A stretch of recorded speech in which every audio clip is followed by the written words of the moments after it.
Party started. All right. Welcome, beautiful souls, as people start to tap in and check in tonight. I'll give some folks a couple of minutes and then I'll ask y'all to put your cameras on for a minute just to start out so I can lock eyes on everybody. On this Thursday evening, I know some of us are dealing with the elements. I don't know how the weather is for some of you, but it's a little wet and rainy here. So it's interesting on this night as we talk about elemental healing and utilizing it into our Reiki sessions as well. So folks coming in, allow them to slowly enter. All right, so as some of you are coming in, my students, can you guys put your camera on? I just need to lay eyes. I know some of you, if you are driving and in transition, but I still need to lock eyes on you beautiful souls before I start. Greet everybody. Welcome, welcome, welcome. All right. Greetings, Chantel. How are you doing tonight? How are you feeling? Give me one word. How are you feeling tonight? Uh, Overwhelmed a little bit. Overwhelmed. All right. All right. We're gonna put that in the chat if you can. I want us because we have to start understanding our emotions and sometimes learning to decipher what is ours and what is the world's. Because understand we're not coming just from a Reiki practitioner perspective, we're coming from a shamanic, which means often we pick up a little more and what we do, we absorb. So that's why I just want to know so everybody can get a feel of what everybody's feeling in the energy. So thank you, Chantel, for that. Um, Tashara, Tashari, how you Yes, feeling, ma'am. love? I'm good. I'm good. Good, good. So tell me one word of how you feeling today. One word. Renewed. Renewed. I like that. Good word. Good word. Thank you for being here. Thank you for sharing this space with us and in blessings. Hope. One word for you tonight. How are you doing?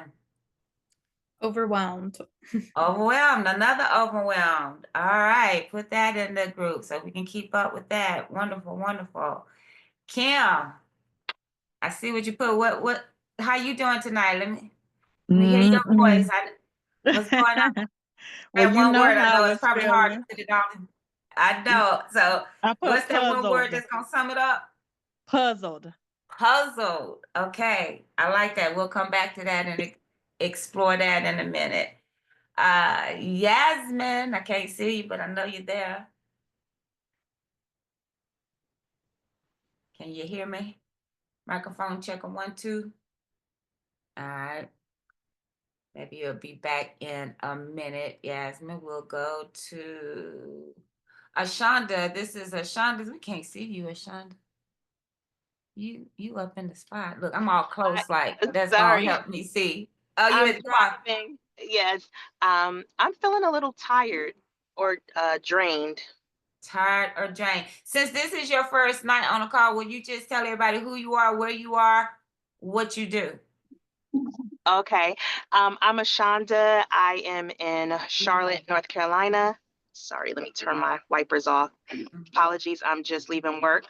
Um, I am a integrative wellness practitioner, Reiki practitioner, and I am focused on just bringing harmonization to the mind, body, and soul through different modalities like Reiki, body work, plant medicine, those types of things.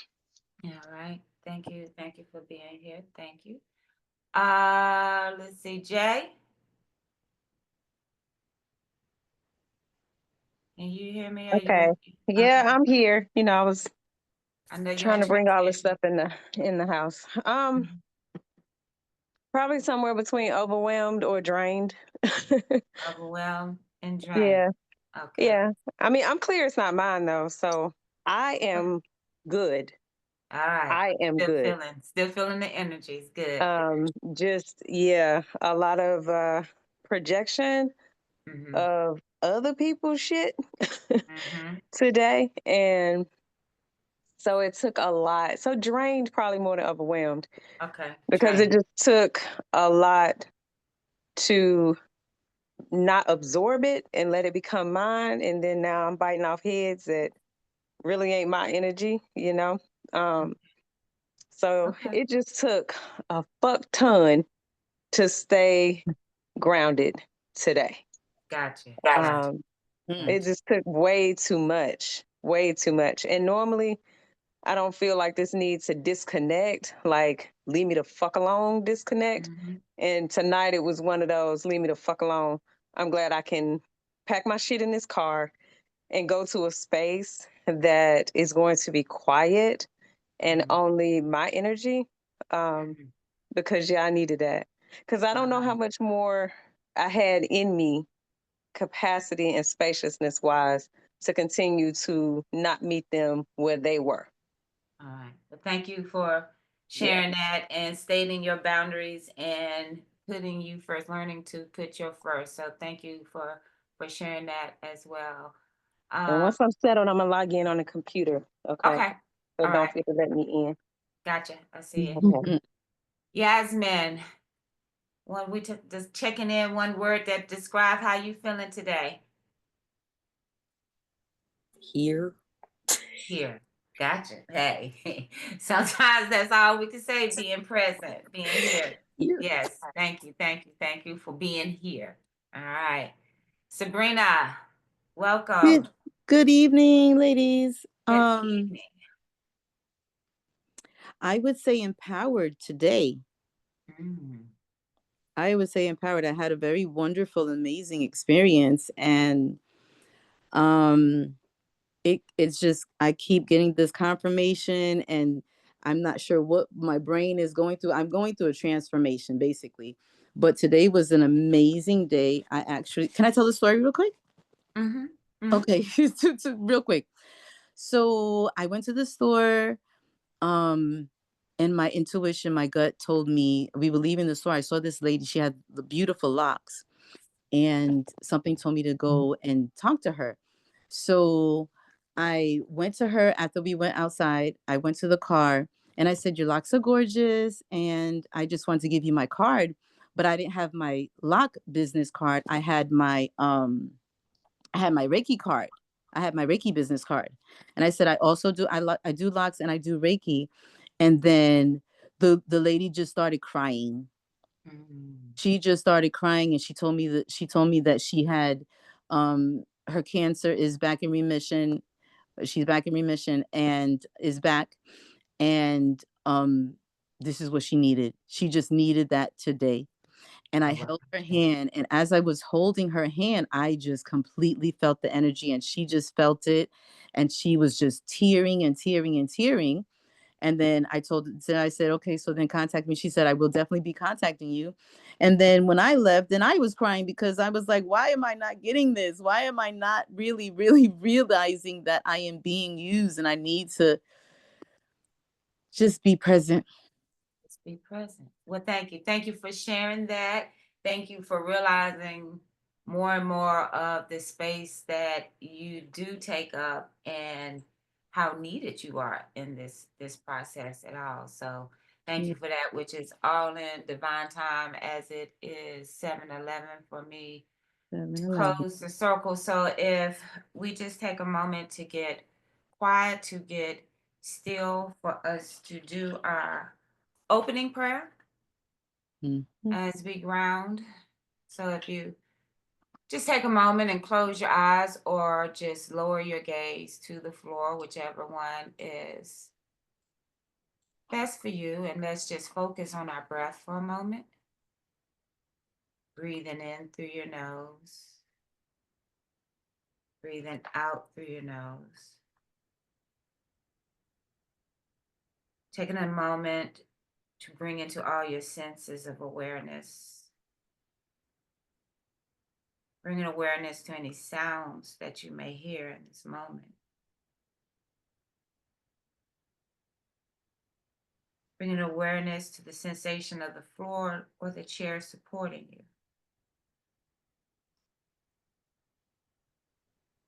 Bring awareness to any sounds that you may hear.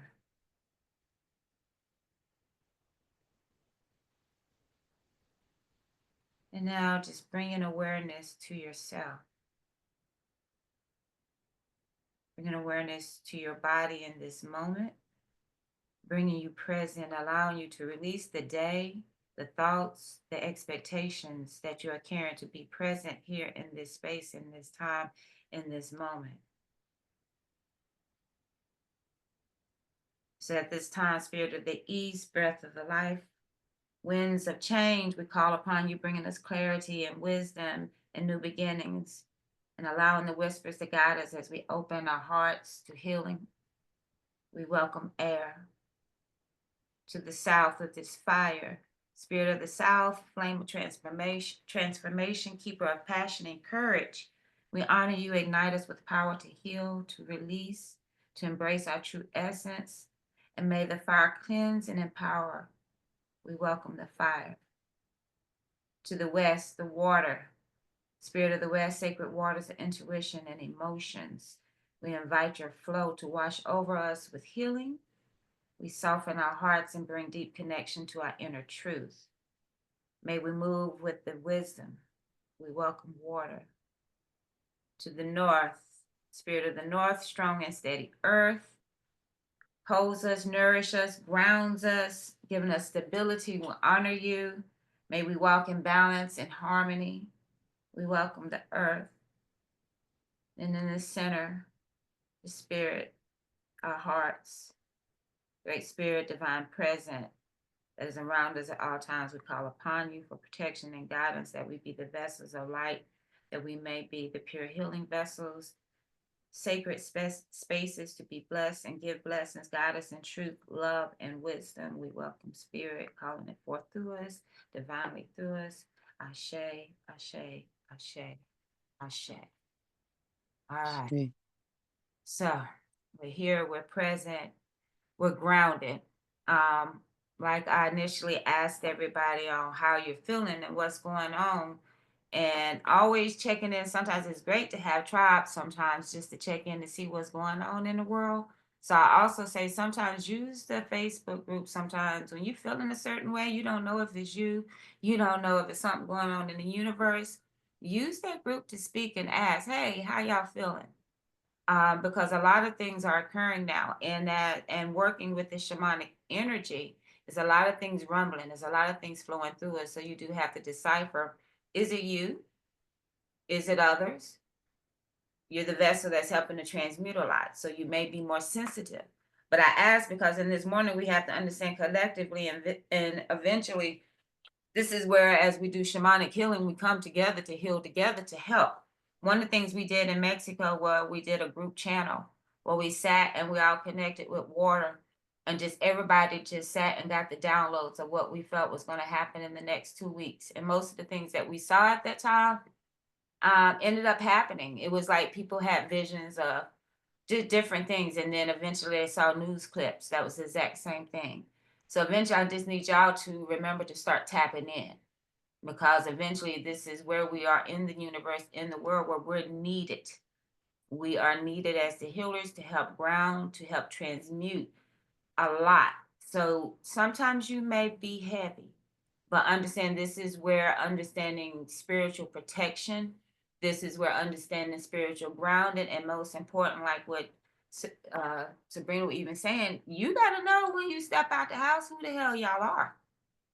It's no more acting like you don't know, because that's going to leave you not protected at that time. So just being aware of that and understanding how that works uh, will help you as well in that. So today I also have, let me see, because I always forget, I have Nikki.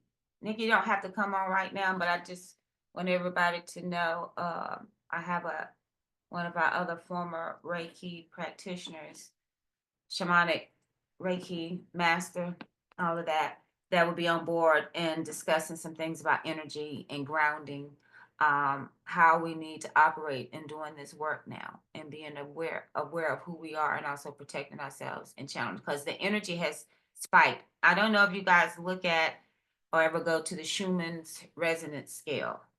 I know on my screen. Can y'all see me or is it just Sabrina sitting up there? Y'all see me? See you. Yeah, I see you. It's me? Okay, on my screen, all I see is Sabrina, so I feel like I'm just talking to Sabrina. It's like I can't see any other pictures Change except your view. that's what I'm playing around with now. Go to view and do gallery. View gallery. Okay, there we go. That's better. Um, what was I saying? So the energies. We also are under the full moon tonight. So I suggest either double things. Collect some of this rainwater if anybody is around rain, if you have that element of rain coming in. Put a cup, jar, something outside and collect some rainwater. And then this is something you can also utilize when we start talking more about rituals and practices and also cleansing. And that may be something that I'm pretty sure Nikki can go into more details about later, but utilize the elements for healing. Utilize this rainwater, or in the meantime, you also get a jug of water, preferably glass, and sit some water out in this moonlight to get activated. This is where eventually you start talking about what you need the tools for work and making your own Florida water and things of that nature with some of the water of different moons. Like some people had put water out when we had that last planetary alignment, when all the planets was in alignment, put some water out because that means that water is getting charged with the energy of the planets as well. So this is the time. Crystals, anything you need cleansed and cleared, if you've been using certain crystals, put them out in the moonlight and let them get cleared and charged. The moon actually clears, the sun can actually charge. Within two, or is it the moon, sun activates, the moon can clear. No, moon can activate, the sun can help clear. So that's why often I like to have them within both, using both elements when I put stuff outside as well. So that's something to be aware of at this time, to start utilizing the elements, especially right now with the rain that is coming. Full moons. I'm not going to go deep into astrology, but this moon is about really rapid change, really stepping into who you are, showing up, being present. Showing up, being present. Now, with that, for those who are having a hard time showing up and being present, this can feel very overwhelming. So somewhere in there, you got to see where you are to find that balance. Where are you still trying to hide? Where are you still not showing up?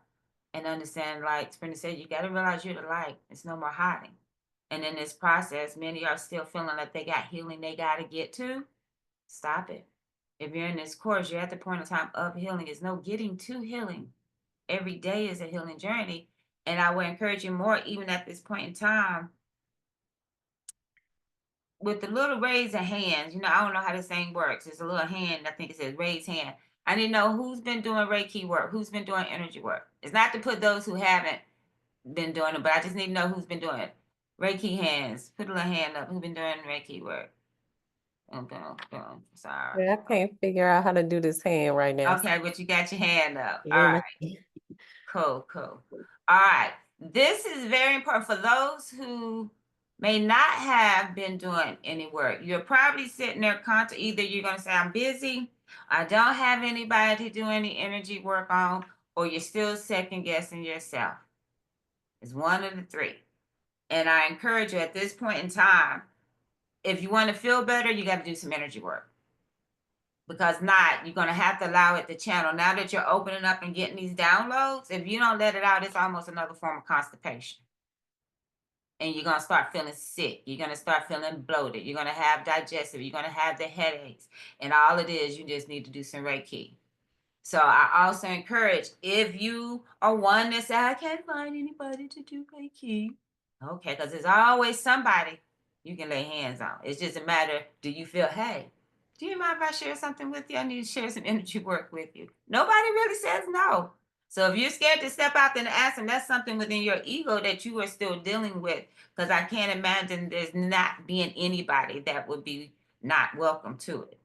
If that is the issue, you have a whole tribe here. You hit somebody up and say, "Do you mind allowing me to do an energy exchange with you so I can get some energy going?" This is very important because you go through this program not really doing no energy work. You're gonna see. We all know what eat all that cheese and get backed up. How we be feeling. That's exactly how energy constipation can feel. It is not pleasant. Then y'all want to call me. Then I got to do a spiritual enema because y'all backed up. We ain't got time for all that. So do the energy work. Understand if it ain't people and you want to do, okay, do distant healing. If you're not comfortable with doing distant healing, guess what? Means you need to do it more. Either or. Until you get out to this point in time, it's just you. It's just gonna be automatic when you out. They need this. Now, as we're learning, you're gonna have to eventually find boundaries of what you're giving because when you finally open up and know this can help this, and you want to just give. No, that's not what I'm saying either. You got to have boundaries, but you still got to know when you step out, you're not just stepping out. You stepping out, boom, light. Anything that's around you, you connected to. Dogs, animals, cars. Remember your energy circumference. So it could be just a simple thing riding down the street in the car and like, why do they keep looking at me? Why did I look at my car? You just riding down the street and they just all staring at you. Remember, you're walking with light. So be prepared to be in light. So that means if you are in light, you got to make sure when you step out that you put in your protection and your shield. Because I know some people, I put it this way, you're seeing more. You're seeing more that you hadn't seen before, but it's not that it hadn't always been there. So you thinking, oh, as I step into this, I got more people hating and coming after me. No, that's been the same people. It's just now you're shifting your vision. Now that you see the vision, you're seeing it. Remember, the veil has been lifted. There's no one fronting and you don't know that's them. At this point in time, you got the eyes, you got x-ray. There's a thing of scanning and you see this ain't who they are. If you're living in your truth. So it goes dualities within that. So within that, I just always kind of like to know some of you who've been doing some energy work with anybody. As this time, things may be getting amped up. You're going to start realizing you're changing, you're shifting, there's things going on, or the clients that you are starting to get, what you're dealing with ain't just no average Reiki. You may be sitting there like, whoa, what just happened? What was this about? Does anybody have any experiences? Raise your little hand if it's something that you would like to share briefly that has occurred in the session. Chantel? Ooh, Mhm. buddy, I was waiting to share. I was ready to share. Mhm. Oh my gosh. So it has been a wild ride lately. So for my friends have been very helpful and allowed me to do some Reiki. Um and so two that I did in person, I've come to realize that the I had mentioned before about how I was kind of, led to do extractions and stuff. Um, so now I no longer have to wait for my ancestors to say anything. It just starts coming naturally while I'm doing a Reiki session, while my hands are over the people. It's like I all of a sudden go into that and I start chanting, I start doing stuff and everything. And so the two that I had in person, so the first one, I had three major pulls from her, and she's crying and crying and crying and crying and crying. And, I'm comforting her and everything like that. And then, some other stuff happened later. And then after I talked to her, she ends up telling me the three things that was going on in her life that, I pretty much was removing and opened her up to. And then my other friend, she had one huge one and she was pretty skeptical because the first time I did Reiki on her, she didn't notice anything. But then it happened this time, and then I did the extraction, and she's there crying and cannot stop crying too. And cause she's feeling all of this being pulled off of her, and she, it took her a while to be able to open up and tell me, you know, I was like, you don't have to tell me, but she told me what the big thing was. And she, after the extraction, for the first time, she was able to hear her ancestors. Um, I was led to help her connect with her ancestors as well. And she said that she heard her grandmother, who called her by her mom's name at first. And then she, you know, she was like, no, grandma, it's me. And then she heard, you know, she heard her voice distinctly. And she said that she was being told that this issue that she had going on, she needed to let it go because it was blocking her from everything. Like when I was just doing the Reiki part, there was no energy flowing or anything. She was blocked everywhere. And they were telling her, you have to let this go. You need to let it go, you know, because you're blocked. Like we haven't even been able to reach you and everything. And then another one of my sorority sisters reached out to me asking for some distance Reiki. And the idea popped in my head to make a Reiki doll, which I had never thought about doing before. But just that, you know, the time she told me that, I'm like, I need to make a doll. And so I make this doll and, you know, I put crystals on it, on the chakras and everything. And so, because I would, you know, as you were saying, if you're not comfortable with distance Reiki, you need to do it more. And so that was my first time really doing it after I made that doll. And I could tell that, you know, it was actually flowing and everything. And she said she, you know, she felt the energy hit, you know, all of a sudden she felt a burst of energy and she got some good news that day. And then, you know, some other people have been asking me for distance Reiki as well. So I've been using the doll as well as in person a lot more. And I'm starting to notice a lot. it like it, I'm noticing the energy a lot stronger than before. And especially with the extraction thing, because at first I was like, you know, I didn't really know if that was, I mean, it's not like I was trying to, but it's just one of those things that, you know, all of a sudden, you know, my hand opens up and then my other hand starts pulling and everything from it. And I'm actually feeling it's like filling up. And it's like, okay, I got to throw this out the window. I got to throw this out the door and everything. And then they come back and tell me, you know, the number of times I pulled, they're like, that's how many things they got going on that they're dealing with. And so it's like, oh, okay, look at me. All right, so doing something. I'm like, okay, all right. So it's like I'm gaining confidence in myself because I'm seeing, you know, if nothing else, I'm seeing that that is actually something.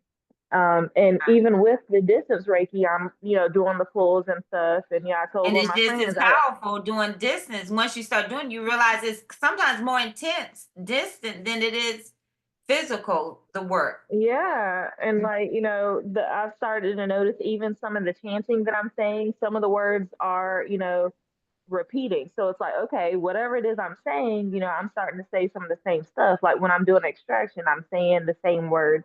And then even afterwards, it seemed like I guess some of them I was giving something back to them. And you know, I haven't exactly figured out what all of it is, but because I'm not controlling it, I'm just letting it go to whatever it needs to be and everything.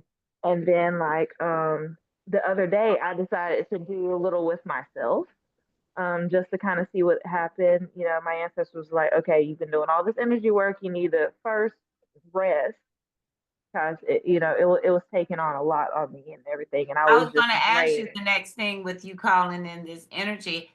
How are you feeling? Because this is when we get used to this. We got to understand how to protect yourself, how to channel. Because as I talked about before, when you're this gateway, sometimes we can be the vessel, and sometimes they want to come into you and give the message. So you got to start understanding how it feels. Because if afterwards you're like, whew, you're drained in some aspect, that means they tried to take over you in order to get the message across. With that, Oh, Joanna, wait a minute, real quick. I'm sorry. Joanna, mm, would you share with her? Because I know I've been with you before and you were doing energy work, and you can notice when someone is trying to come through you instead of you giving a message.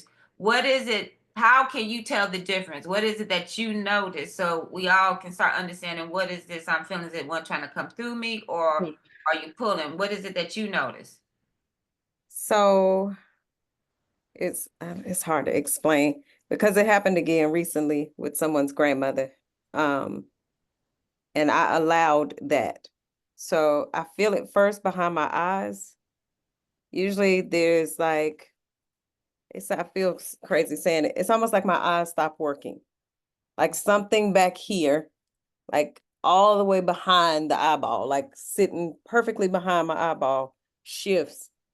And it's like it's skewed, like it's a distorted kind of feel in my eyes first. And then it's like as soon as that happens, it's like like I feel all this energy right here. And then my whole body feels like it's on fire. So that usually I'm like, well, it's not a hot flash, but I literally feel like like every part of my body is so hot. My face gets flushed and I'll start to like sweat almost profusely. It doesn't matter how cold it is. And then after, if I don't want the energy, which is, what you saw happen in Costa Rica, I could feel her trying to take over my throat. Like I could feel her voice. Her voice became my voice. And I had to just say, no, like I will hold this space for you, but I do not consent to you doing this to my body. So it feels literally like a body takeover, like my body is wanting to peel away and like almost like burn away and just become this other energy. That was overwhelming because we were in such a chill space, so it was like it felt like a total violation. So that was my biggest experience. And then recently, a few weeks ago, one of the non-carrying, non-birthing mothers that I was working with one of my clients that just birthed recently, I was doing a meditation that morning before going to the prenatal appointment. And while I was in the tub, I felt like somebody grandma was sitting at the edge of the tub asking for my body. And I have a serious reverence for elders. So it was like, okay, I can consent to this in this moment. And it was the same feeling, but the heat settled on me, not as aggressively. It was easier for me to breathe through it. And so when I got to the prenatal appointment, I was contemplating not being obedient. And so I just kind of sat there, kind of quiet, trying to go back and forth, like, am I going to allow myself to be used in this way again? And my whole body started feeling that, like I'm about to burn up feeling. And I was like, oh, fuck no.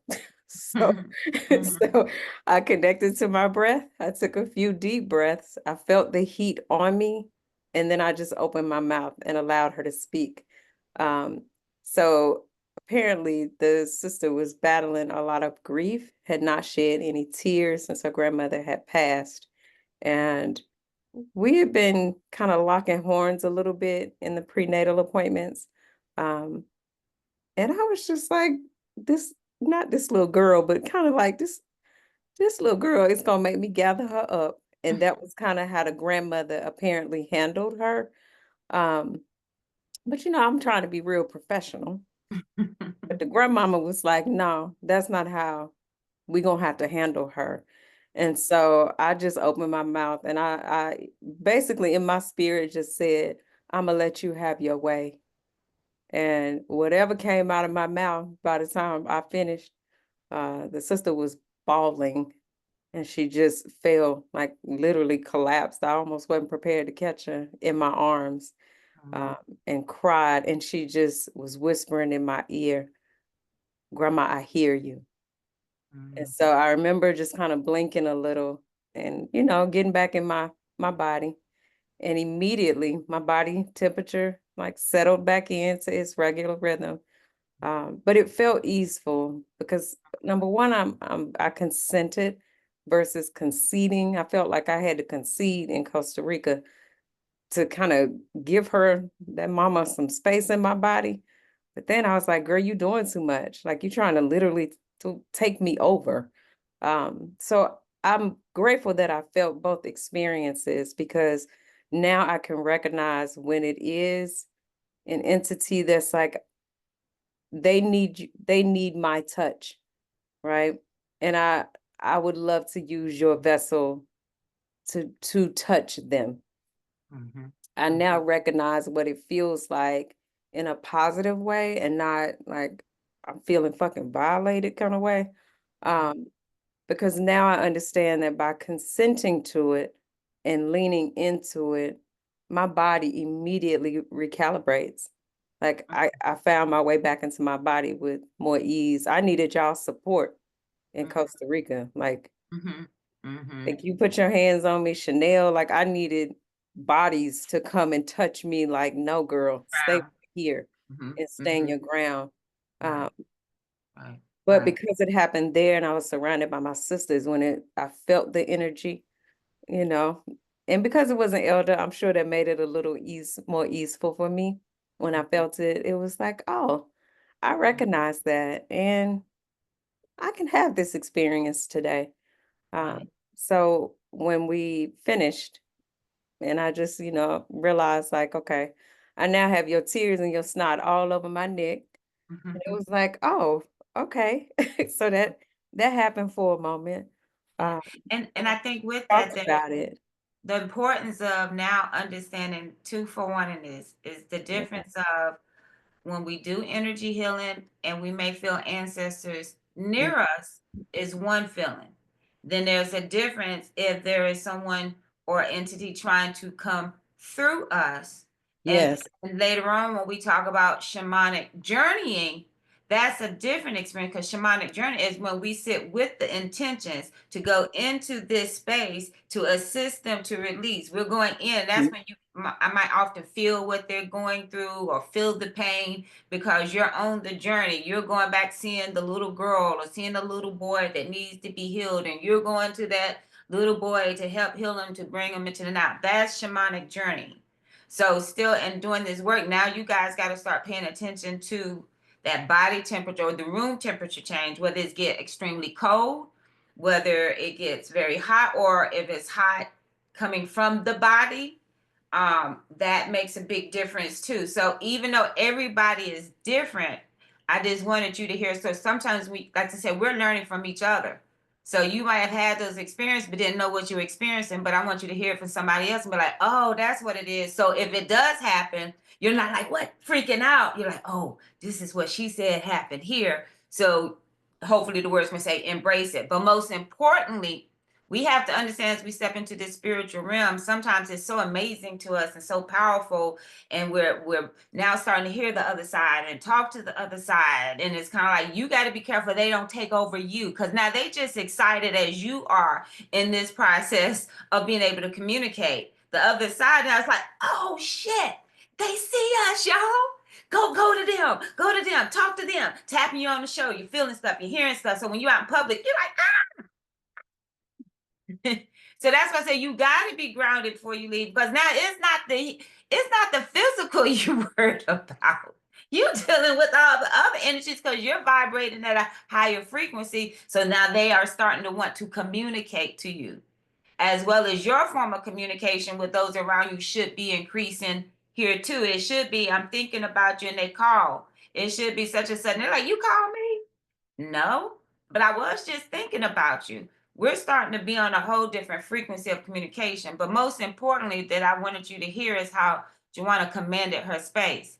Just because the energies are coming and you feel like, oh, they're coming to me, they're talking to me, they need me. Just like in human form, when we have to put our boundaries up, you do the same thing sometimes in spirit. You don't feel like you're being disrespectful to the spiritual side because you're like, hold up, this too much. Because if you don't, they're going to take over it. Know well in your physical form, if you don't know how to put your boundaries up and people keep taking from you, then you're mad when all you had to do was say, no, not today. So it's the same thing in the spiritual. If you're not ready, if you're not ready, you say, no, we're not doing this today. We're just here doing energy work. I'm not doing it. Or if you're a clairaudient and you hear all the time and all of a sudden you're hearing all these voices, you can't be present and be sociable if you're hearing all these spirits in your head. That's when it can feel schizophrenic. That's why now those who are seers and channelers, always a thin line between mental health and your spiritual gifts. Because if you out and you hearing all this and you looking at them and you hearing da da da da da da, and you got to keep that face like, oh, they just said this. You can't just respond to it. Everybody's not, you sitting there looking at them like, what did you just say? And it's not them saying it. You got to know how to adjust. And I always say the therapist face, just keep that neutral face sometimes because you seeing and hearing stuff. And sometimes you have to tell them, okay, y'all, I'm not doing this. I remember one of my mentors, she's always open and she used to hate going out to public events because she said it's not fun for her because she's always open and the spirits know that she's open. So they like talk to her, say this, say this. So she literally had to say, I'm not working, I'm off duty. Because once you turn on, they know you on duty. They so excited the other side. So as soon as you're ready to start doing energy work, they're like, shoom, the portal is open. So that's why it's even more important when we talk about boundaries. If that's happening, make sure you're closing the portals. And teaching the kids, Mm-hmm. because I had to teach, I have a set of twin grandbabies that are almost 8. When they were really little, one of them hears so well, and they talk to her all night. So I had to teach her, she was only about 3, and I had to teach her how to say not right now at nights.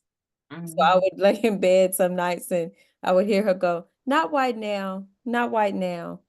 And so now that she's 7, about to be 8, there are times she'll get up, I lay in bed, listen. I can always tell when it's one of those, like, okay, that's enough. She goes and gets more water.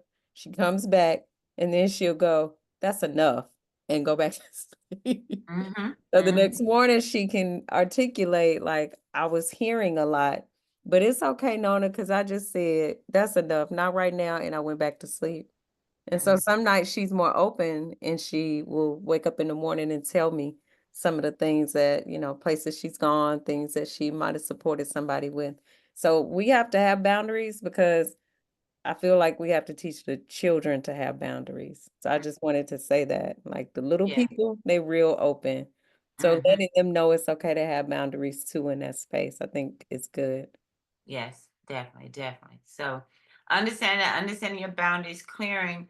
Um, Sarah, I know she's in here and not really saying them. I don't want you to comment. I know you storing up your energy, so thank you. I know you getting over the flu and stuff, but just another example also. And by the time you're well, the next conversation I would love to have and you share, she just got back from Dubai. But I just want to also understand, we're seeing that she's dealing with the little elements, crossing those element areas and energies and entities, and how even when we travel to places of that nature of high spiritual frequency, that integration be real. So even more of understanding, protecting, and channeling our energy when we travel, especially some high frequency places like that. When you come or when you go into high frequency places like that and come back into low frequency energies like America, boom, boom, your body goes through some adjustment. So energetic, Jay, just understand. I know you're feeling you recouping, but it's that change of energy coming from 2 different frequencies as well. And I know you've had some very enlightening experiences on that trip. So we would love to hear some of that by the next time you come, because I understand you was a walking light there too.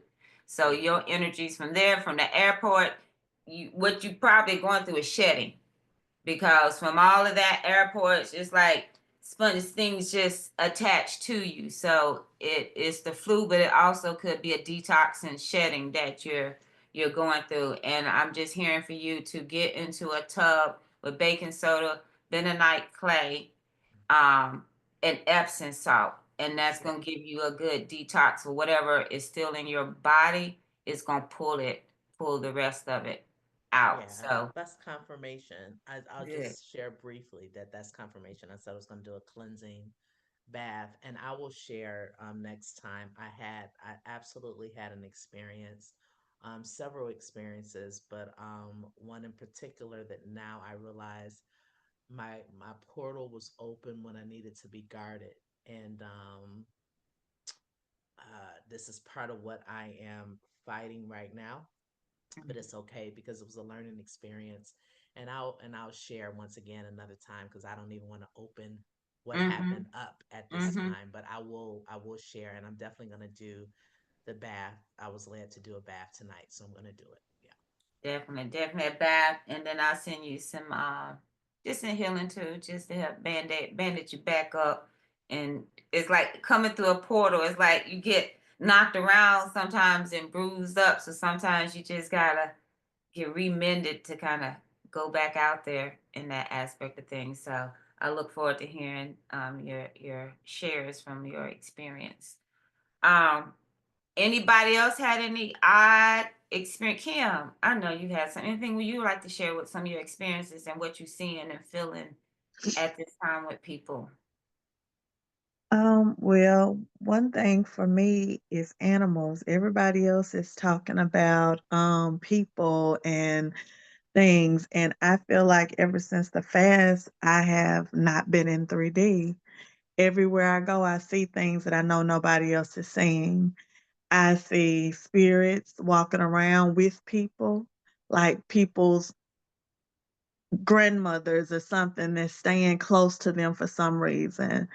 I have been seeing foxes um, in restaurants and a lot of mice and cats.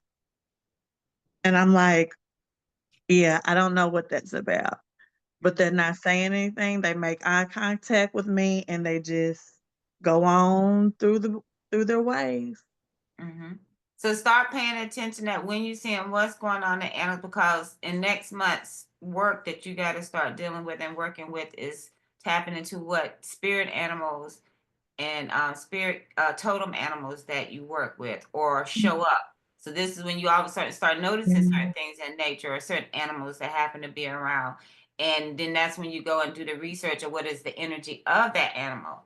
What is a Mhm. mice? Mice move fast and quick. What is it that's trying to tell you? You see what I'm saying? So it's the character, the energy of that animal that is trying to talk to you. As some of us now are seeing numbers more, and maybe animals more, but Oh, yeah. A all of lot of that numbers. all that communication is going to start coming in. So as the communication comes in is where we have to begin using the elements.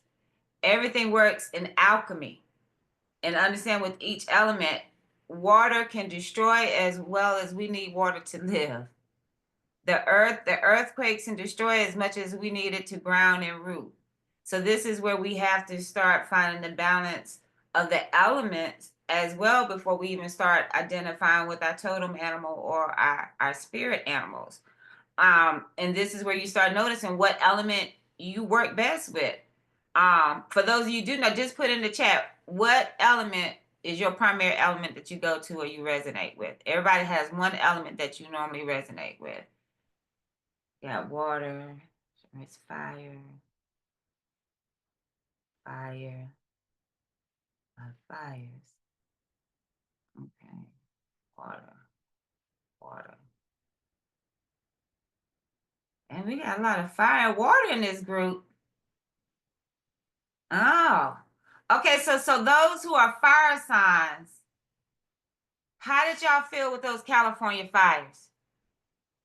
Anybody get any messages? And since you work with that fire talks to you, but anybody getting messages, feeling some kind of way, hearing about the fires or anything?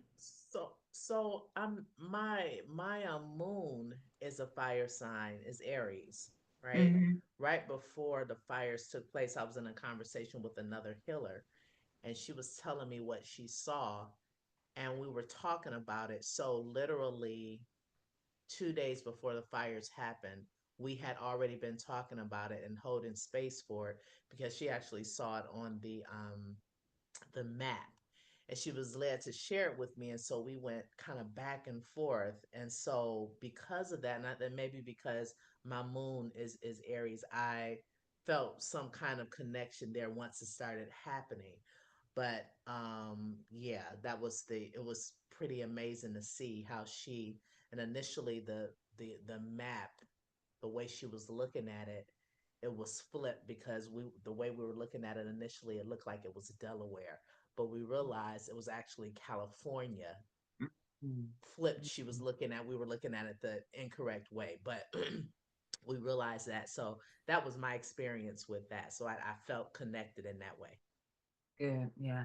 And so that's why I said pay, because if some I had one student, she was so connected to earth. But when she used to get stomach aches or headaches, it's out of nowhere. We finally made the connection that when she got it, she would go look at the thing for earthquakes to see if there's been an earthquake anywhere in the world. And she started to correlate how when she started feeling off or her equilibrium get off, shortly after that, she would go and see that there was some type of earthquake occurring. So she started to realize how that was where she worked with that earth element. Even though I am a Virgo earth sign, water, I've realized water is my channel. That's how I get messages. That's how I clear messages. That's when I go in the shower and let the water just flow on me, or I get in the tub. That's where I feel peace. Even though, and it's funny how I love water, I have this fear of water. Like y'all would never see me out jet skiing. Y'all would never see me jumping into a big hole of water. Like y'all ain't gonna see me do all of that. It's like I don't know if in the past life, I don't know what it is. I love water. I love being on the beach. But don't play with me around no water. Don't you toss me. Don't you throw me. We're gonna fight. Do you hear me? But I love water. So it's a thing I just have so much reverence for. It's like, don't play in that. She's serious. I ain't out there playing with her. But I use water a lot and I move with water. But I've learned when I'm needing to transmute certain things, if I'm frustrated, if I'm angry, then it's when I need to fire. That helps me move stuck. So that's when I do more candle work. Candle work is an excellent way to transmute and move stuck things. So you start to know when you may want to use what element. When the air, whether it's sage and when it's need to be in the air to work with the winds, to bring the shift in sometimes. And even within that, we had to realize if all works in divine, even if some things are man-made, sometimes, as some people were saying, when things were hurricanes and things, sometimes we don't know what Mother Nature is clearing up. So we still have to be careful what we want to alter, but we need to work more with the entities of that, the winds, when it comes to hurricanes, coming together as collective and doing meditations and being one with the hurricane, because sometimes we don't know what is clearing as well. And so when we learn, for those who have those insight, when things are coming, tap into it. You know, the water, sun, the fires, see what's going on. Is it something people need to be a concern about, or is it like, nah, this is a purge? And you will be able to talk to the element to have a better understanding of what's occurring as well. And knowing what elements you may want to use within your healing sessions, whether you want to have a candle there. And this is where eventually you get creative, just like Chantel said, do a doll. If you're a fire person, part of your ceremony with your clients before Reiki is having them sit there with the candle or talking to this tea light candle that what they want to release, allowing them to speak it. And then as you're doing the Reiki, you said you light the candle to now transmute what it is they want during the session. So it's like you got to find what your element is. Some people I use water. I put water under the table. I put water in the rooms. If I do large group events, I put bowls of water out for the water to collect the energy. And then I throw it out at the end of the session. So this is where you start learning what element that you feel, or allow the element to come in. Sometimes say, hey, I need to come in and do this right now. We need to blow some stuff out, or they need some heat to get some things transmuted. Before I let Nikki speak, does anybody want to share how they've used any elements? Because I want you guys to really start working, just sitting still talking with elements. Yes, Hope.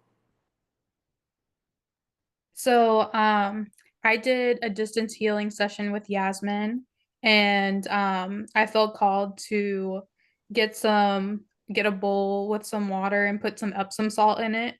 And so normally when I do distance healing sessions, I'll write their name down and then, like say, okay, I'm working on the crown, heart, whatever. But this time I had one hand in the water, and then I was working on myself through her, or working on her through myself. So eventually what happened was I was putting the water on basically every chakra. And it was just something I felt, I just didn't really control doing. And Yeah, it was crazy because it was helping me. I was like extracting like this generational curse from her in her root, and it was like connected to her throat. So it was like once I got to her throat, she said that her throat was like closing up a little bit, but then it released, and she said it felt like there was water like Mm. coming in, and that was when I was like literally just like put so much water on my throat. And yeah, so it was crazy, and I was So getting you use the water on you to help transmute for her. You was the vessel, the channel with the water to help with her. yeah, and Mm-hmm. she felt it. Mm-hmm. Mm-hmm. I never thought about that. That's a good way of allowing it for you to be that vessel as a surrogate for. Yeah, and that was not my plan at all. And I Mm. even I incorporated a meditation with her to go to get into like a state to be able to receive it. And with that I did an earth meditation where I told her to imagine herself having roots coming out of the soles of her feet and having Mother Earth feel like a hug, and whatever she needed to release, whether it was fire, anger, water, and then saying what each one is. The fire will help cleanse and release and make new things be able to come in. Let the sadness of your tears, you know, nurture the earth, things like that. And so that was something that was just new that I felt called to do too. And so even with that, as you allow the elements to speak to you as well, because now since I'm connected with water, when I come around people, I can feel like they need to cry. And that's when I say you got water all around you.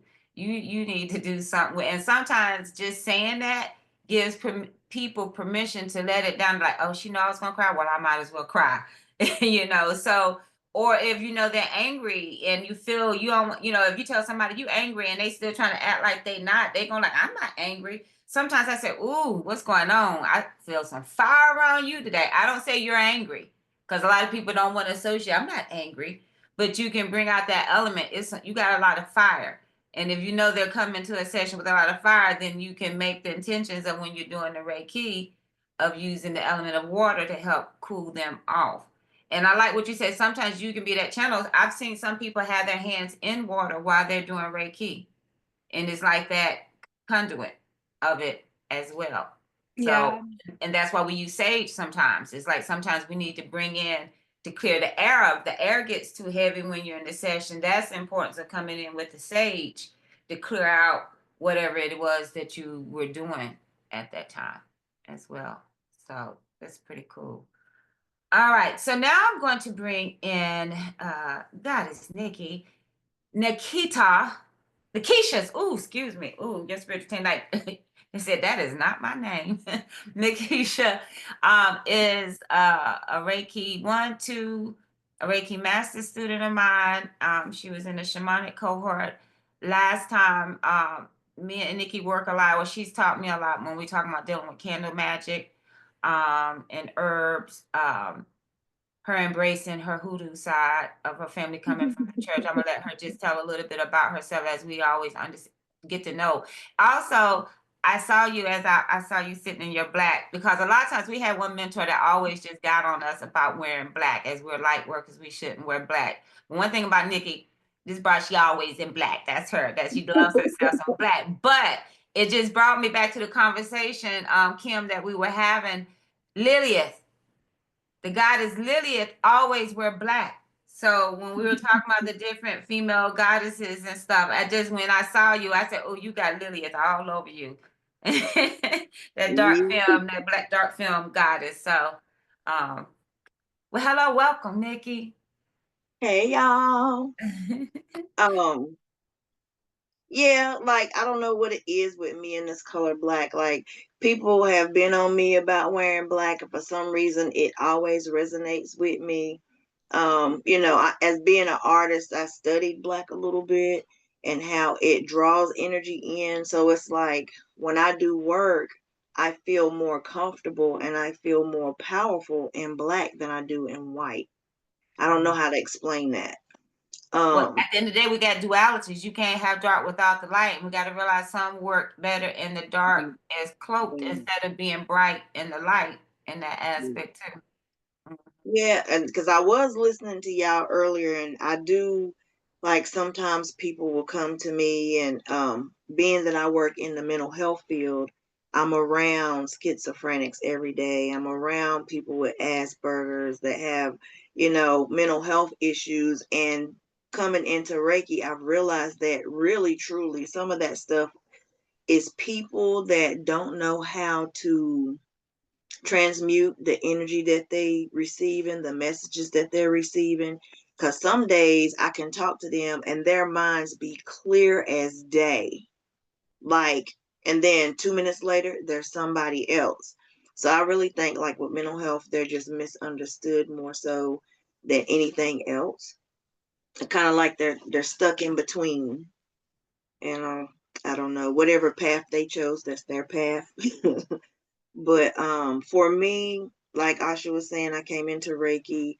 I was actually in the process of leaving my husband. It was an abusive marriage at the time, and I left with nothing but the clothes on my back. And I was lost. Like, when I say I left everything, I really had nothing but the clothes on my back. And my mom bought me a car so I would have a car.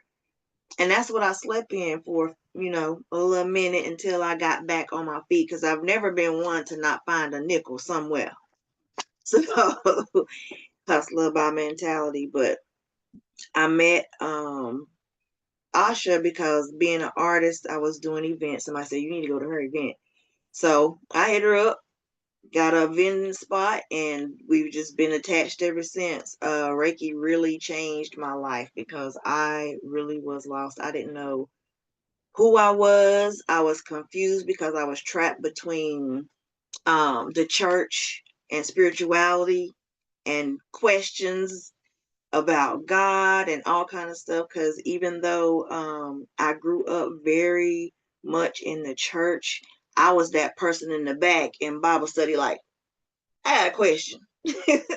They really hated to see me raise my hand because I had more questions than they could give answers. And I didn't find those answers until I stepped over into Reiki, into spirituality, into learning who I was and looking at myself from within versus from without, from the flesh to the spiritual. And now I understand, on my mom's side, it was more so church raised, holiness, then changed to Baptist, then I've been Methodist, then I've been non-denomination, AME, Zion, you name it. I've been searching. And on my dad's side, that's what Asha was talking about. That's the more hoodoo. My great grandfather and my grandmother and my aunt, and my aunt, when I was like maybe about 9, 10 years old, she let me know that she was passing those gifts down to me because I was the one that she was told would carry on the traditions of that side of the family. But of course, my mom was pulling this way, my aunt was pulling that way. So, I feel like that's why I was like in a shuffle and lost until I actually found Reiki and realized that it could be a mixture of both. Because to me, everything has truth and lies to it. And you just got to pick and choose the good meat out and what resonates with you. But you got to be grounded in what you know, grounded in you. As far as grounding, I don't know if y'all can Before see you me. talk about grounding, tell them Mhm. your experience of how important it is to clear in those spiritual baths. Good shy. Okay. It is very important because we got to understand, with energy, it does not die. It only transfers, or it will sit still and stagnant. And when you don't know how to transmute it through things like grounding with your foods, your crystals, water, the types of clothes that you wear, all of that stuff can hinder your grounding. And when you don't, and it stores up in your body with nowhere to go, that's when you start seeing sicknesses. You will start getting severe headaches. You will start getting stomach aches, nausea, and you won't understand where that energy is coming from. But your body is trying to transmute something that you're not allowing it to transmute. You're not giving it an out. You're just holding it in. So it will definitely take a toll physically on your body because that energy is not meant for you to hold in. We are light beings. We are not meant to hold stress and anxiety and defeat and stuff like that. We are meant to be beacons of light, to exude love and joy and excellence in everything that we do. And you can't do that if you're holding in energy that you need to release. Does that make sense? So with grounding, for me, I've had people ask me, how do I get results in Reiki when I do sessions? Most of the clients that I work on, they always want to come back. So, it got me to thinking. I was like, well, why do they? And I feel like with grounding and energy, it's all about how you treat your vessel. We got to understand what type of beings we are, especially with the way the world is rotating now, with all of this all that's happening in the cosmos. The electromagnetic field of the earth right now is going haywire, and they don't know how to explain it. But when you got the sun pulsating and you have the earth pulsating back, they are communicating. They are having conversations with each other. And, I'm a little bit of a nerd, so I'm in groups and conversations with probably just about anybody that want to talk about the cosmos and the galaxies and stuff like that. And I'm a sky watcher, and I have been from the time I was a little girl, like knee high. I used to always sit up and watch the sky. I take so many pictures, and I have realized as a sky watcher that things have changed and they are not rotating the same no matter what they say. They're not rotating the same. So we got to understand when the earth shifts as we go into the 5D, which is actually what's happening. The electromagnetic field of the earth is going to change, which is going to affect us as melanated beings. Melanin is an electric conductor. It is found in everything pretty much under the sun, including now they're putting it in microchips, computers, satellites, and everything because it holds an enormous amount of energy to power anything. So don't be surprised if you start feeling your gifts enhanced. If you start hearing more, and I heard y'all talking about hearing more and stuff like that, we are sun people. The sun is what gives us power. I feel like that's why they're trying to blot it out, but that's a whole nother class right there. But but you got to understand with grounding, the earth is like a vortex to us. When we plant our feet, which is where energy comes in and out of your body, as well as your hands and the top of your head, you got to understand there's a vortex of energy that flows through your body, and it rotates just like that. And it looks like a donut, literally. When they measure the resonance of energy from things like tensor rings, which I got a couple of them right here that I make. Those are based, I'll talk about those in a second. But when you have things like that, the energy flowing through your body, it's like it is literally a battery. Any negative energy that you have cannot stay in your body when you are barefoot and your feet to the ground. Scientific fact. And you got to understand, they don't want you to have that access to earth. That's why you have rubber on the bottom of the soles of your shoes. Rubber is something that stops electricity from flowing. It's a repellent of electricity. So if you got on, we don't walk barefoot no more. People scared to walk barefoot. They've got you scared to walk barefoot, but you need to walk barefoot more often than not. You want that energy constantly flowing so that you stay energized, so that you stay healthy.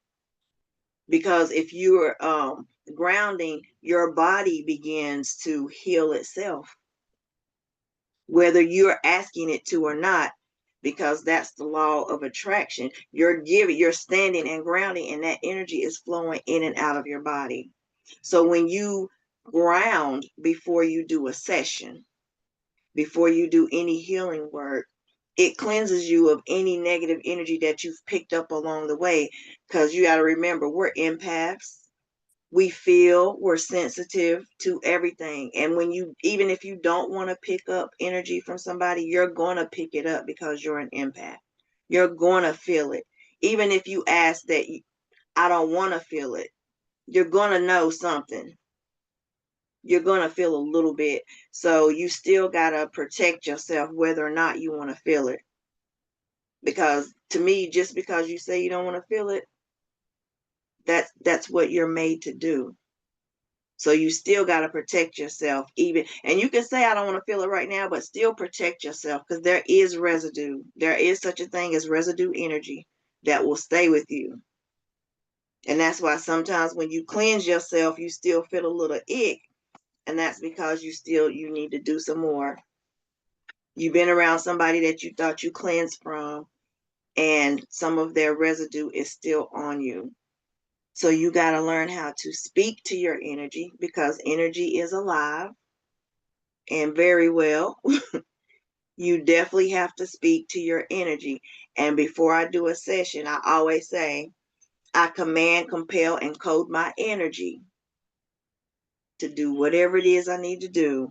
Show me this, show me that, based off of my conversation with that person and understanding what's going on and what I need to do. You got to talk to your energy.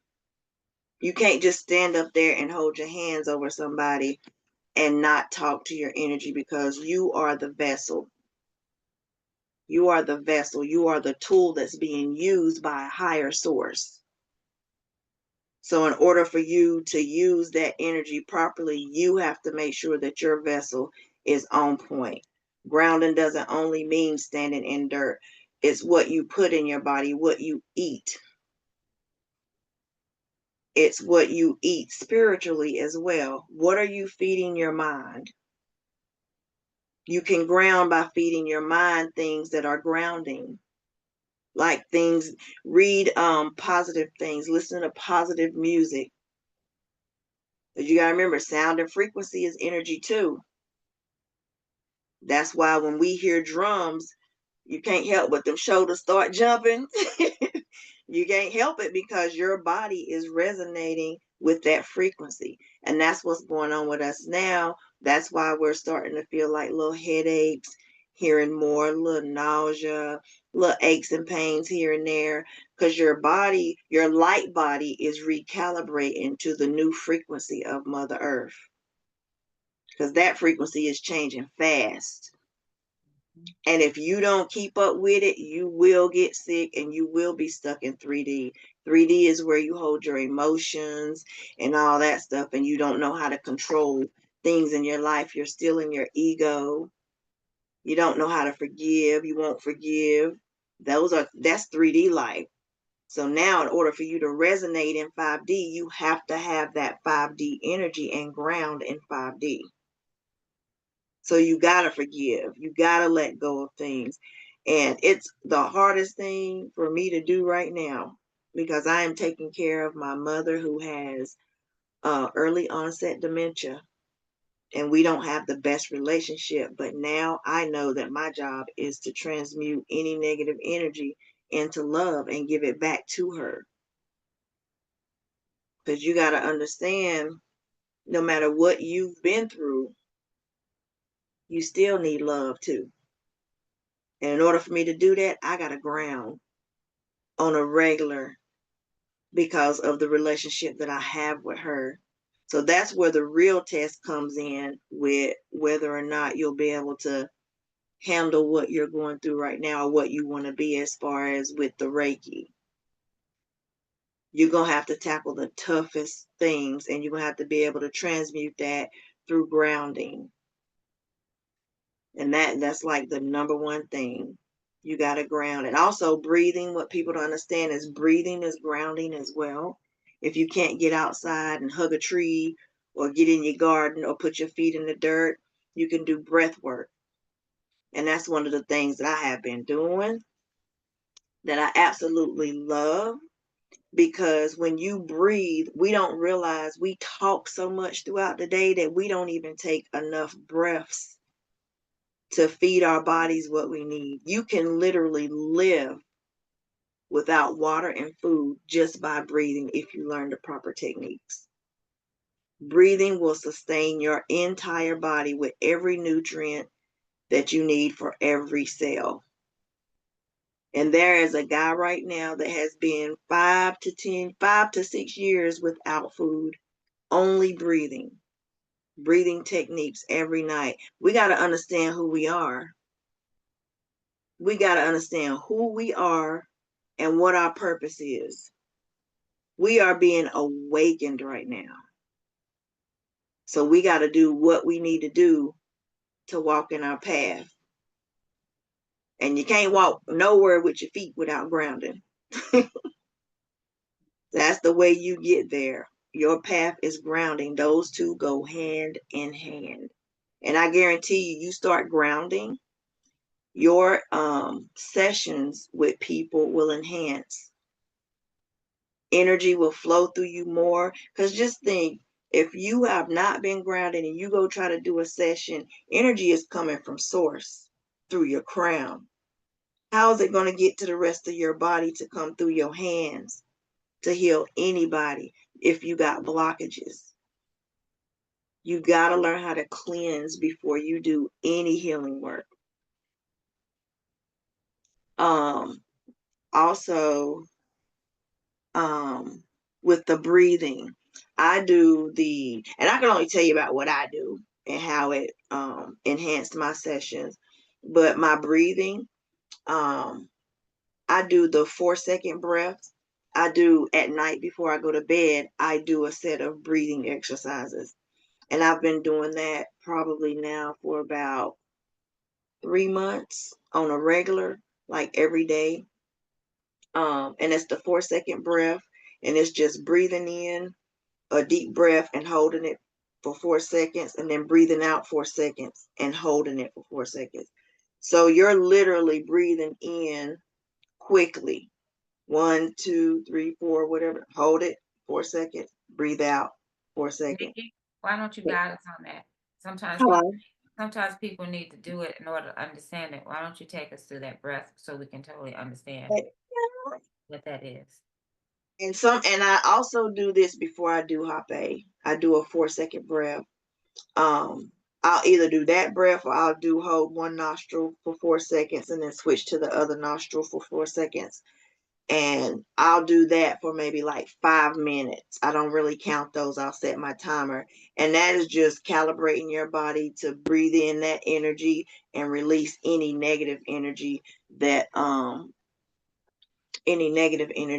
you may need to release so that you can receive messages.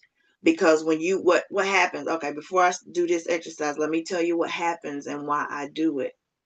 When you breathe in, what happens is you're putting pressure on your lower abdomen. And Asha, I didn't realize that what I was doing resonated so much with the Mary Magdalene that we're reading. But I breathe in for 4 seconds and I hold it. And when you do that, what happens is you start to push that spinal fluid up the back of your spine to your pineal gland. And it's almost like you're flipping on a light switch and you're causing your pineal gland to start puttering. And the more you breathe, it's like winding up. It's like winding something up, like a jack in the box. You winding and winding and winding, and finally it pops open. That's kind of like what you're doing to your pineal gland. And your pineal gland is like the eye of for lack of better term, the eye of the cosmos, of the spiritual realms, of the dimensions. That's why it's called a third eye. That's where you can see into other realms. So if you want to get there, that this breathing exercise will help you a little bit. So I sit up, my back be straight. You gotta loosen your shoulders, rotate my shoulders a little bit. I might shake my arms out to get any stagnant energy that's lingering. And I'll count in my mind. I'll go 1, 2, 3, 4, and I hold the breath, and then I release. 1, 2, 3, 4, and then I hold right there. So that's what we're gonna do. You're gonna hold in between each breath. And when you hold, you gotta push that. When you breathe in, you gotta push that energy down. When you breathe out, you gotta let it out and push it up. If you start getting lightheaded, slow it down a little more. You may be breathing too fast, because you got to understand oxygen can get you just as high as any Mary Jane, any Hoppe, toad, whatever it is, plant medicine. It can get you, it can open your third eye to the point where you may be too far. So you got to take your time.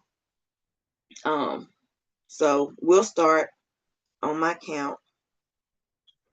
Breathe in.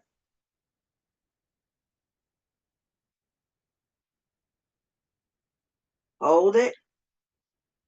2, 3, 4. Breathe out. As you breathe out, relax your shoulders and your arms. You might wiggle them a little bit. 4 seconds. Breathe in. 1, 2, 3, 4. Hold it.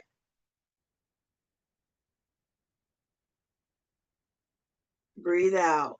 1, 2, 3, 4. Hold it. 1, 2, 3, 4. Breathe in.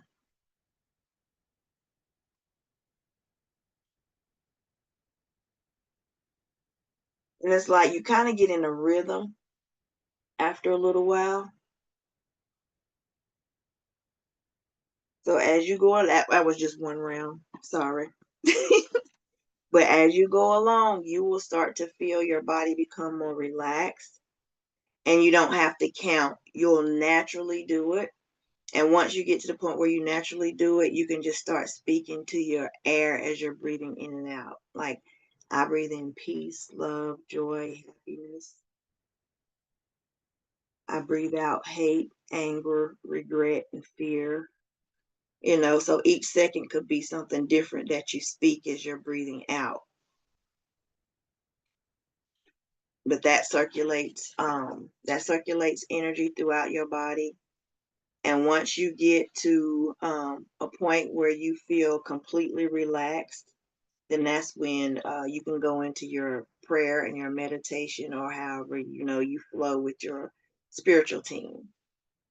But it will open your eyes to your spiritual team. You got to make sure that when you're grounding through breath, to talk to your spiritual team.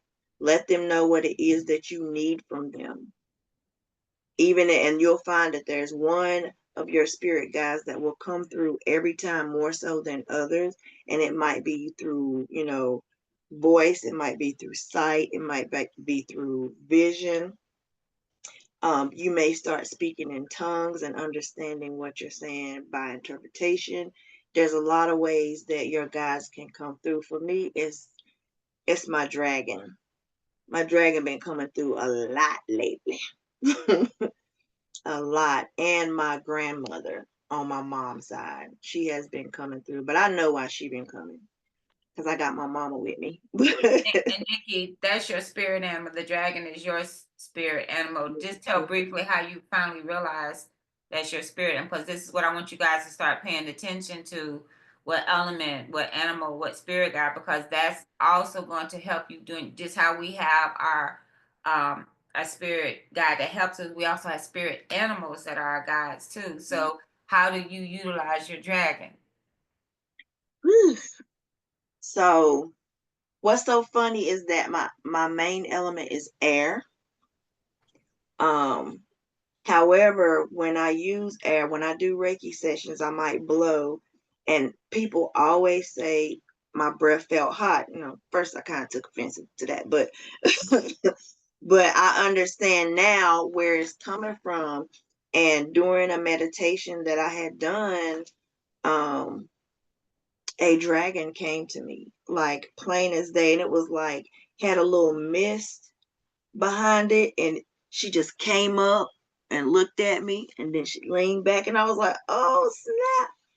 And recently I finally got to see her in fullness, and we did like a little detox with some plant medicines, which has really opened me up. So I'm seeing my dragon more often than not. So I've been asking her, what is her name? And I'm waiting for her to give me her name. But I had to go deep within. I had to go through my meditations. I had to let go of some things before she would show herself to me. Because when you have powerful spirit guides like that, you have to know how to wield them. Because they're no different than allowing somebody to come through, like Joanna was talking about, and take over your body. We got to understand, in the spiritual realm, they are entities just like anybody else on the other side. So if you have experience with a spirit animal, you got to gain a relationship with them and let them know who's in control, because they don't have control over you. You have control over them. But if you do the things that you're supposed to do, you will have an awesome relationship and experience with seeing that. But it took a lot of discipline, a lot of work, a lot of letting go of ego. Woo. Letting go of ego was the main thing. And we all have a number of spirit guides. We just got to learn to let go of ego, because ego blocks a lot of our help. Blocks a lot of our help. But I've started playing with fire through my candle work. And that's really how I found out was the fire, because everything that I did was catching on fire. I almost burnt down Asha house one time. That doggone candle? I did some candle work for somebody, and woo, we almost set the house on fire. But I've had candles explode. I've had candles like just go crazy. So I had to learn how to wield that. And I didn't really learn how to handle that until my dragon showed up. And then it made more sense to me why everything I did with fire was like all over the place.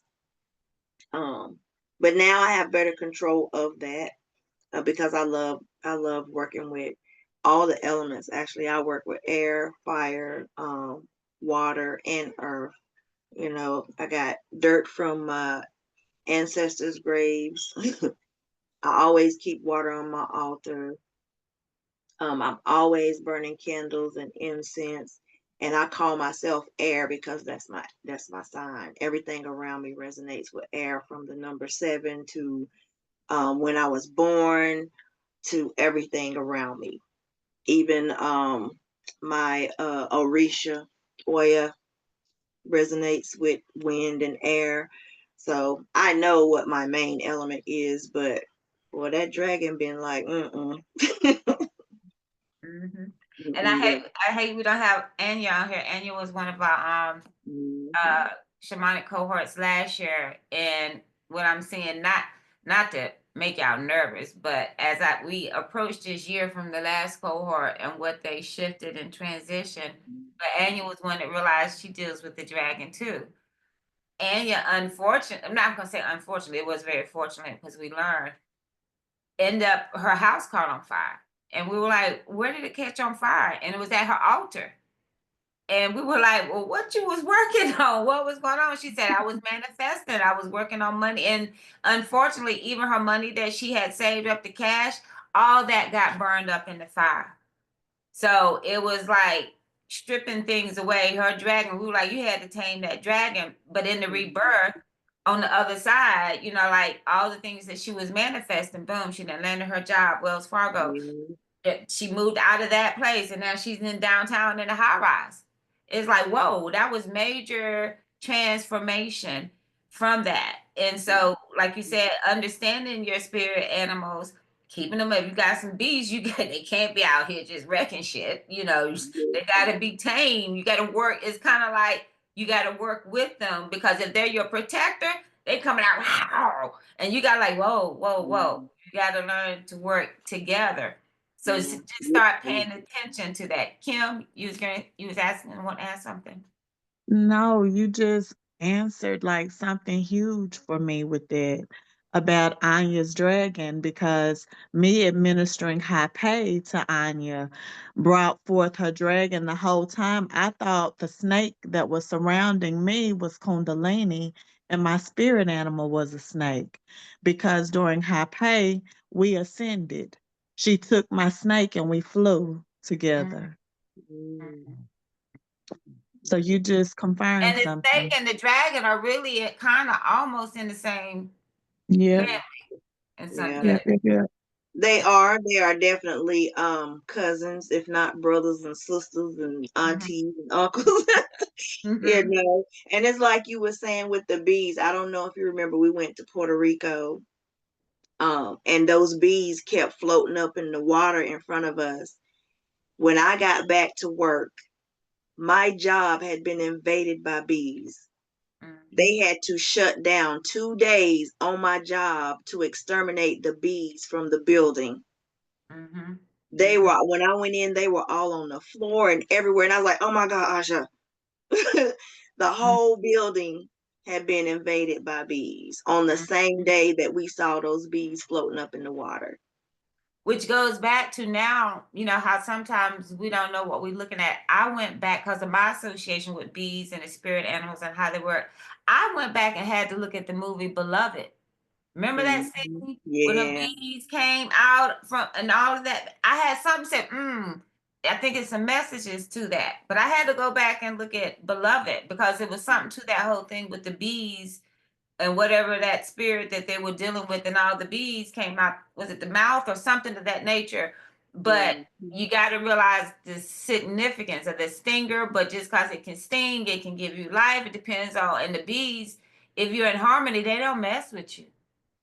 So, you know, until they feel I've never, ever been stung by my bees.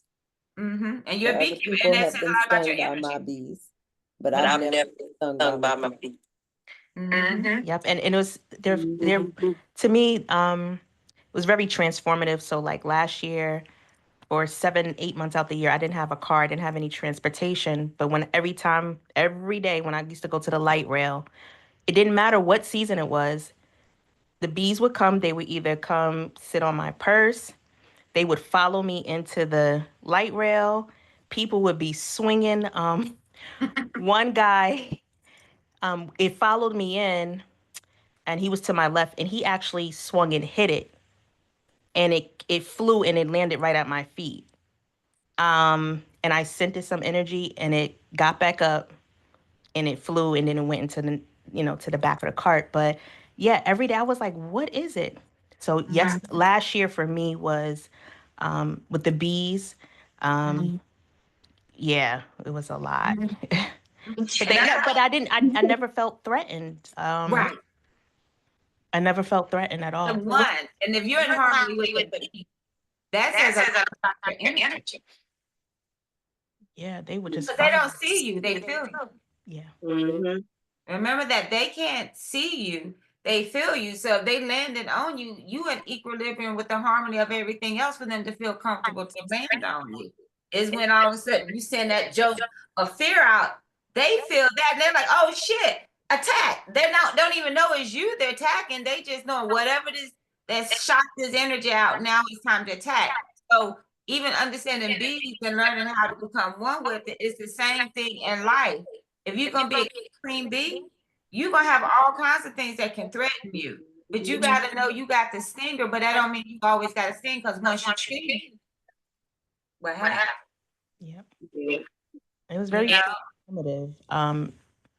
I think it assisted me in my transformative journey last year. It was really significant. So it's interesting. Yeah. And Because that's why I we say gotta continue to work with that and on what comes to you, what either comes to you in sessions. So you may notice in sessions it could be B or hearing the B, but this is where if that B energy, you may know of they may have a similar energy, because you got to think out even the B energy, or shun, honey, sweetness, sensuality, sexuality. So if it's coming in the session, that can be a message that that person on the table is not embracing it. They could be a child of Oshun too, that don't know how to embrace that feminine, that needs to have permission to be free to embrace it. So that's why I say when it shows up, and that's why it may not always be the same spirit animal, but you got to know when it shows up, why it's showing up. And then once you learn how it works from you, when you do your sessions, you will know how to communicate, because it's not you communicating, it's the spirit animal communicating. Right. Just like Oya, right? Too last year, even when you did a session on me, you was like, oh, Oya, Oya showed up, and it's not an energy that I had summoned or reached out. Never really studied, but that energy showed up a lot. And so I've been using her in my sessions as well, asking to be gentle, right? Because Oya could be Oh, a well, you know, But baby, sometimes all of for these you, storms, Nikki come honey. in. Sometimes you need that big wind to clear some stuff out and everything. So, like you said, sometimes we need storm. It's reason for storms. You're like, even though we're like, oh, it's a storm coming. Sometimes we gotta brace and like, oh, the storm coming, and know what you got to do, because what we can do is become one with the storm. Yeah. We don't have to be afraid of the storm. It's like you are the storm. So if every element and particle, like you become one, because it's not a threat. So when these catastrophes happen, once we become one with the elements, we safe, right. And that's because what we're on the right frequency. that's what I felt when, talk about connections to um what has transpired. So with the hurricanes in the mountains, I felt the Oya energy, and it was almost like the fires was kind of the balance to that. Because I've literally like saw the souls from the trees in the mountains like being released during that wiping out. It was like there was this, it was another form of purging. And then the fires came and did the same thing, but just from a different aspect. And so for me, it was like kind of the balance, because with water, there's a lot of emotions that can be attached to that. And sometimes we have to use the other element to then transmute or to counteract that. So, Good. Yeah. So with that, just now understanding the use of the elements and everything, work with it more in your sessions. Be more present with what energy, just how we call upon the ancestors and guides and spirit guides to help us in our session. As I start now, I do my elements. I do my prayer for the elements, because they all represent. So sometimes in the same thing, I like what element it is that I need to work within this session. And so as y'all hearing some of this, as you start to develop your own personal techniques, like eventually you'll meet one of my mentors, Lawrence Jordan, who's a water shaman. You have fire shamans. You have, even though you may work with different elements, it may be one that is your thing that you really work with the most, that's your specialty. So even in your Reiki sessions, you can determine if, like what Nikki said, how many of y'all actually doing breath work before you start a session with your Reiki clients? I know I have them take 3 breaths before I start to help them ground. Same thing to help them ground. I had to take 3 breaths, and on that second one, I said, breathe in love, peace, and joy. Hold it and release anything that no longer serves you. It's the same thing as the state of mind and being intentional.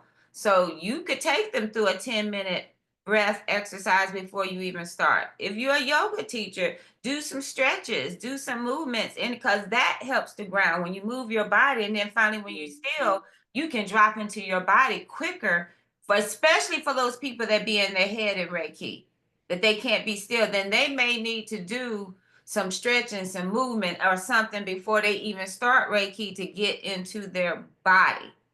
And so this is where now when you're doing your Reiki, you're starting to trust. You go into session with your all the elements. All right, what we got here today? And you're gonna hear we need some wind. They need some this or they need some that. I even do it when it comes to sound and music playlists. I'm like, what playlist do they need? And it'd be funny to me whenever I put my Spotify, it's like every song I'd be sitting there, and they're like, did you do that on purpose? I'm like, mm-mm. I said, spirit talking to you. So that whole sound, even if sometimes we're talking about the drums, if you feel you need to get the drum out and be that clears energy, that's clearing any energy that has come up, whether it's the rain stick, the drums, the bells, rattles, all of that. And we'll talk more. So as you starting to now see the layers of what you're adding on to just Reiki, that brings in the shamanic aspect of using the nature, using the spirit animals, using the sound, using all of that to come into your session, and also be aware of yourself as you're channeling energy. We're not just doing laying of hands, we're doing a little bit more. And that's why I say with this, you have to have a sense of ground with Reiki, 1, and 2, really sometimes before you really step into this higher level of work. Because if you're not grounded, it can be too much. And this is where some people open up and shut that down because they're overwhelmed. They're not grounded enough to transmute it. We got 15 minutes. So before I do close out, because I got some other house news I want to get. One, what do I say, Reiki? Oh, another thing, elements. Don't get caught up. Sometimes it's been the weather may be like this now, but as it gets warm, don't get caught up in, oh, I don't have an office, I can't do Reiki. Like my mentor said, if we talking about we shamans, take your butt outside by a tree. You can do your sessions outside. You get out, well, I need an office to do all this. We're shamans. I know Hope has done, she's gone to Freedom Park sometimes and sat out there at Freedom Park and put a sign of Hope and Kim. They'll go out there, and Hope has walked away with $200 from laying hands on a dog. And the lady's like, oh, my dog has never acted like this before. So show up wherever you are. You don't know who needs you. Sometimes your advertising is just being present. And if somebody walk by and say, what is that? What are you doing? You're not sitting there to be worried about what they think of you. They need you. And if they don't see you, because sometimes you're so worried about what people thinking, they don't even see you. They walk past you like, who was out there at the park? I ain't see nobody there, because they ain't supposed to, they ain't on the same frequency. Sometimes just show up so the right people see your light, like, oh, I've been looking for you. So incorporating all that, understanding where you are, being outside in nature. Talk about the breath work, doing that before sessions with your clients can be very beneficial. So also be aware our next gallery, Shaman's Gallery, the week after next on Tuesday. I have a sister coming who does plant medicine out of Atlanta. She's a shaman out of Atlanta. She actually even makes her own hape. I had the honor of her sitting when I did my ayahuasca ceremony. So she's going to come and talk about her journeys with that. I know, Jasara, you had a session with her. I'm hoping that was a lovely hape session that you had with her. How was it?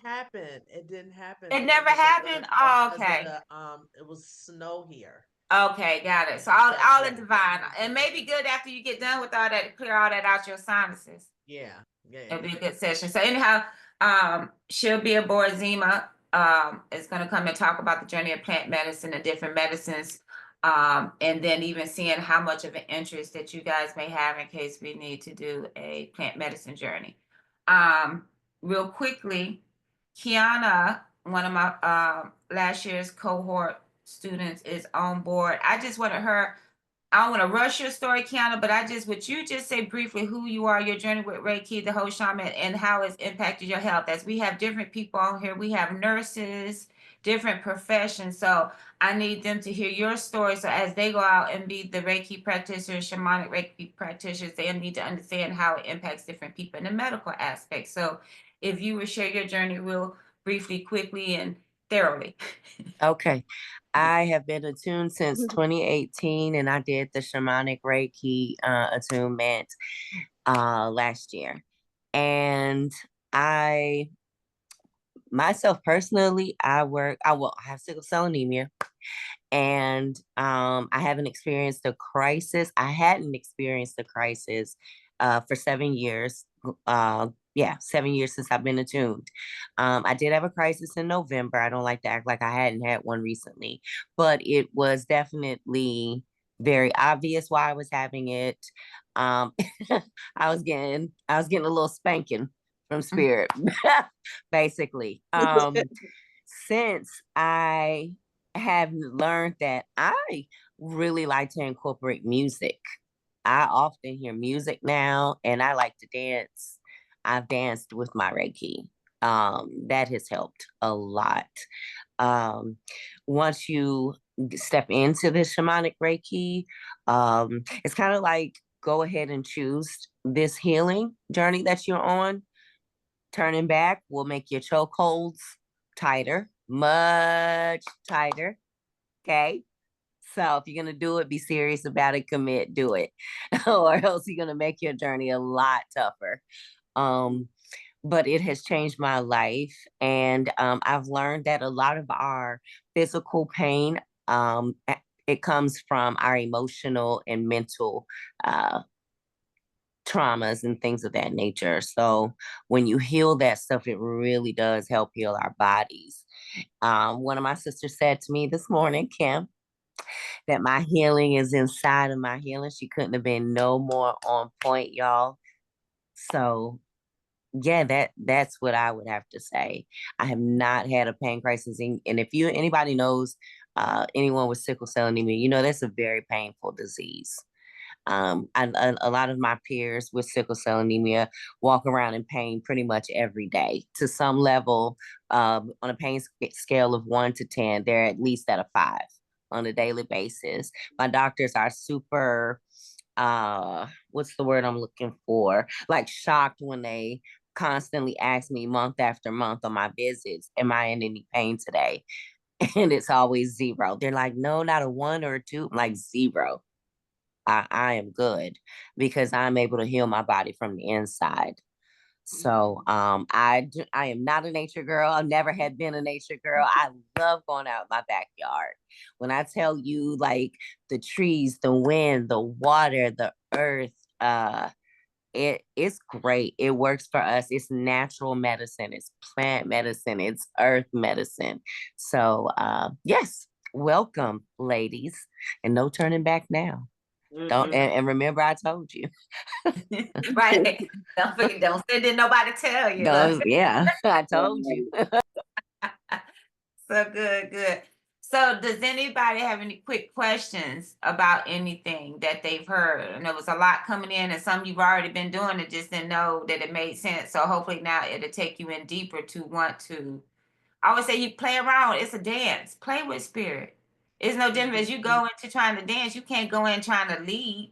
You got to learn to go with the flow of the dance and move with it, and it becomes a whole mutual exchange of things. So in this process, don't be afraid. Don't go in there and try to debo, and don't let them debo you. It's not how we're gonna work together. What we working with? If you working, sometimes I'm working. They get hot. I'm like, oh, too hot. I can't deal with this because sometimes I swear to God, I cannot have my clients waking up and I'm butt naked. But that's sometimes it be. I'm like, I got what's going on? It's too hot in here. I gotta open a window. What's going on? So I have to say, turn it down. This is too much. Or I've been in sessions and I'm shaking, shivering. Another thing, pay attention to the temperatures. I was discussing something with somebody the other day. When you start feeling coolness sometimes, it could mean we were having discussion of what type of entities maybe coolness. You got to learn coolness could be masculine, warm, could be a feminine energy. I know for me, when I get coolness cold, I know it's galactic energy. I know it's some higher up energy that's coming in. When I feel that cold, I'm like, ooh, we got some higher up energy coming in to help this. Look, And it's Asha, that not to way. interrupt you, but I also wanted to say one more thing. This was very important for me to say because it helped me to realize, ladies, your spirituality, your journey, your meditations, however you move and you rock out is going to be different from the next person's. Mhm. So like I get really turned up. I get really excited. I love music. I love trap music. I listen to all of that before I do a session. And I thought something was wrong with me. It's totally different from a lot of my peers, but do not think that there's anything wrong with what's happening for you. Spirit will show you what's right for you. Just don't compare yourself to anybody. That's the thing. That's Don't well compare it. said. Because you start Well thinking said. your Reiki is supposed to look like they Reiki, and I don't know how to do it. And then you always feel uncomfortable. And I tell everybody, a lot of my students, your niche and your people are you. So whoever's coming, you make it comfortable how you would want it done. Don't do it like somebody else do it. That's one thing I've learned. I'm gonna add this. I'm gonna do this. This seems cool. I want to add this, and people. And so therefore, as you start to know your little bits and pieces of it, then you're gonna start learning your value and what to charge because you ain't doing just regular Reiki. Chantel, if you going in, you doing extractions and cutting cords, that's another service, boo. That ain't just regular Reiki.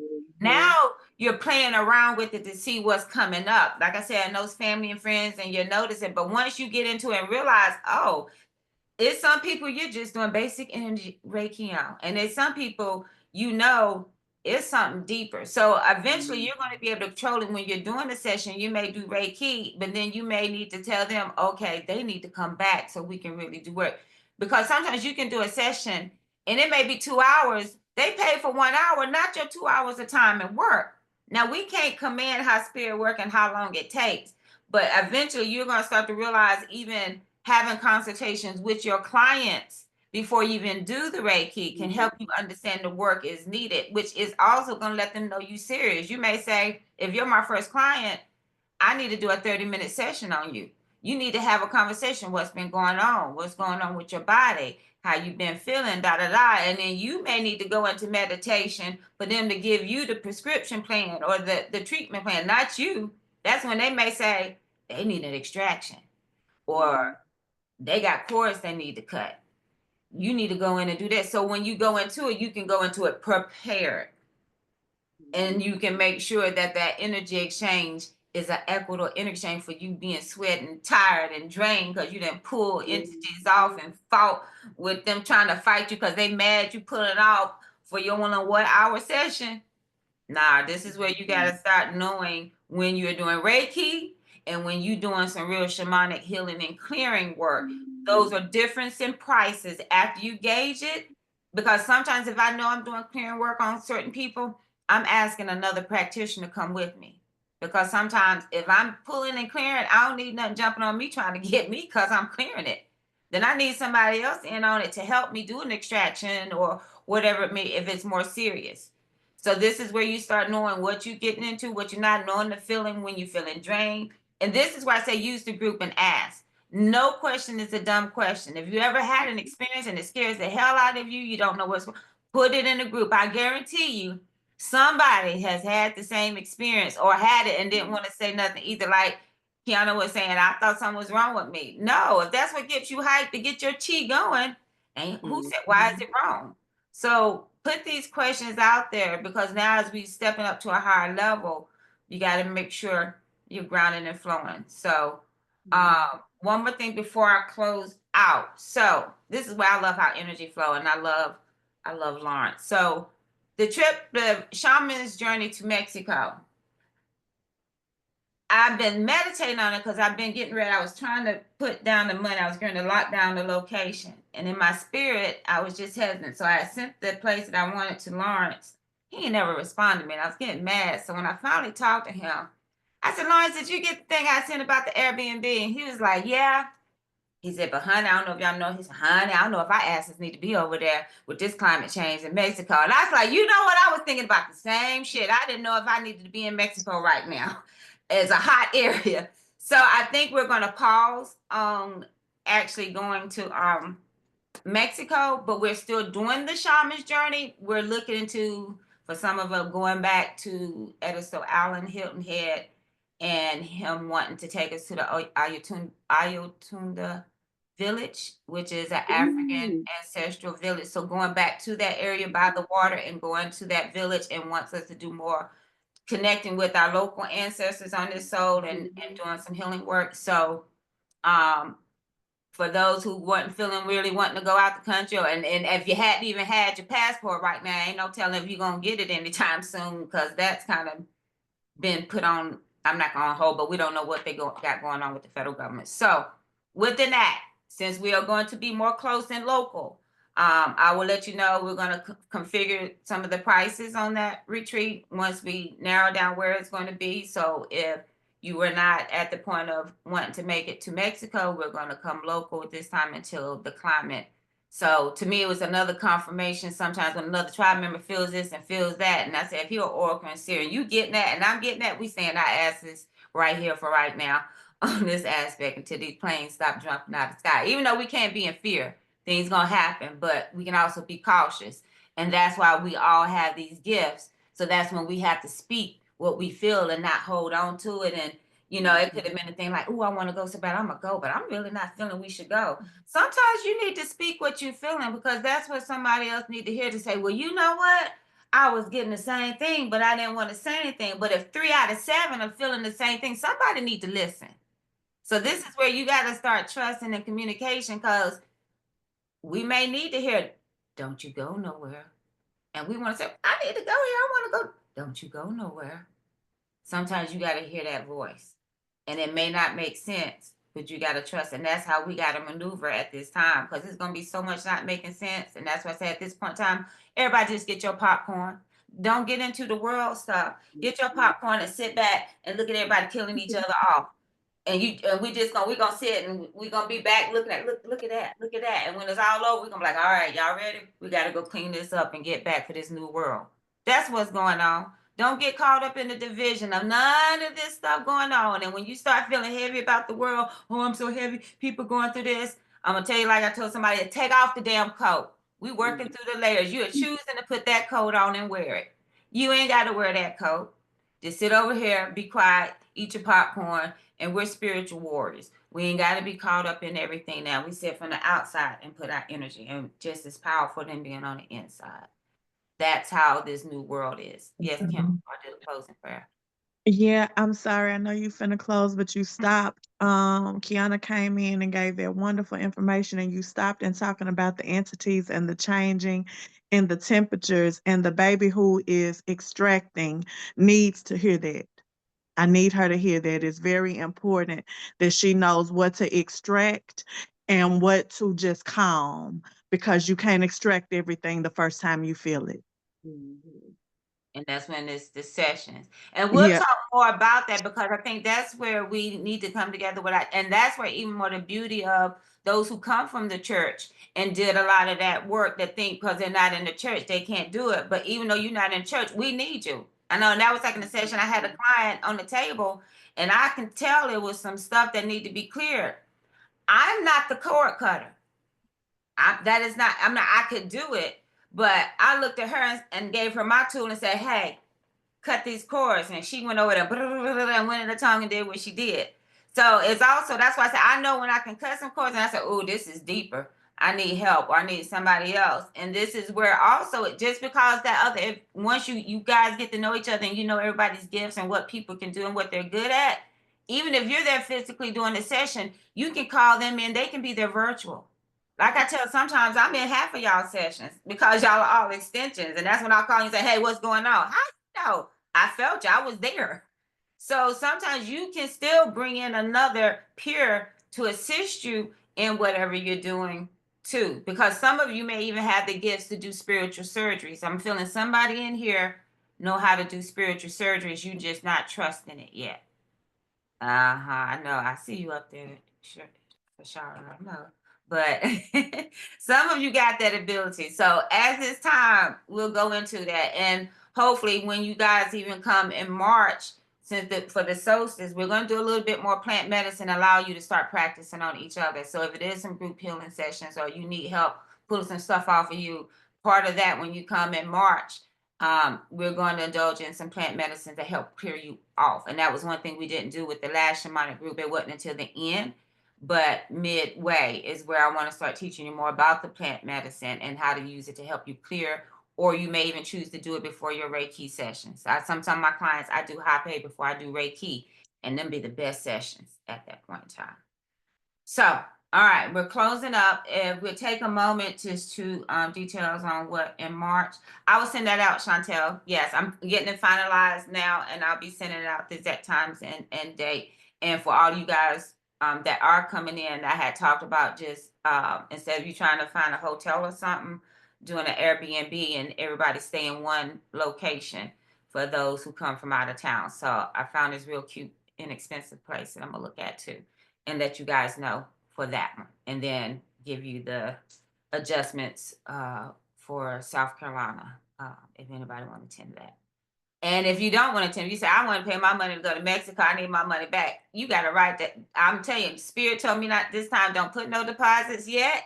And I'm so glad I listened. So even if it was a thing like, okay, I really want to go to Mexico, I'm taking my money, I'm still going to Mexico. I got it. Don't worry about that if you choose not to.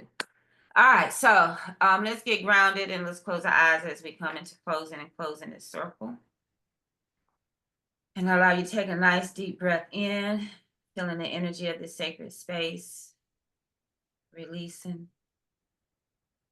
Again, as we call upon the elements, the great Mother Earth, we give thanks for your presence today, for your grounded energy and your endless support as we continue to walk with gratitude, honoring this space and this connection that we share with all living things. We thank you, Earth, the West, the water, the sacred waters. We honor your flow, your wisdom, your gentle cleansing.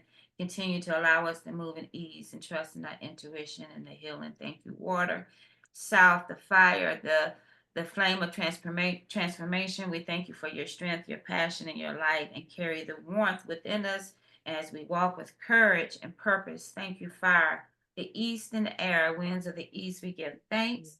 For the whispers of wisdom and the breath of life that carries us and supports us, may we carry the clarity and inspiration forward. Spirit, the center of all, great spirit, divine presence that flows through us. We honor, we thank you for your guidance, your protection, and your love. May we walk in harmony as always, be protected and guided and connected. Take a nice deep breath in, release it out. Ashe.